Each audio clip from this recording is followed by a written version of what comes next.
Hello বন্ধুরা। তো কয়েকদিন আগে একজনের সঙ্গে কথা হচ্ছিল যে সব কাজটা সবাই করতে পারে না। তো সেটা ঠিকই, সব কাজটা সবাই করতে পারে না 100%। তো এক্সাম্পল হিসাবে আমাকে বলছে যে এই যে সবাই মনে করো ব্লগ বানাইছে, ভিডিও বানাইছে, ফেসবুকে অনেকে বানাইছে, তো তুই পারবি মনে করতে? তোর দ্বারা তো হবে, তুইও তো অনেক কাজ করছিস আর করছিস, ও নিজেও পারবে কেন বললো। তো পরে এই কথাটা আমি ভাবছি, কি এমন জিনিস পড়ে ফেসবুকে ব্লগ বানা, ভিডিও বানা, দেখি চেষ্টা করি। আমি বানাতে পারিও নাই, লজ্জাও লাগছে। তারপরে কী নিয়ে বানাবো, কী দেখাবো, এই একটা ব্যাপার আছে। তাই 3 দিন আগে আমার ফেসবুক অ্যাকাউন্টটা প্রফেশনাল কনভার্ট করি।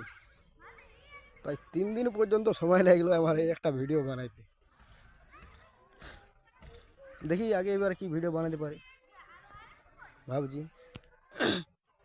কোনো না কোনো তো বানাবোই। যা বলে এই ভিডিওটা শেষ করছি এখন।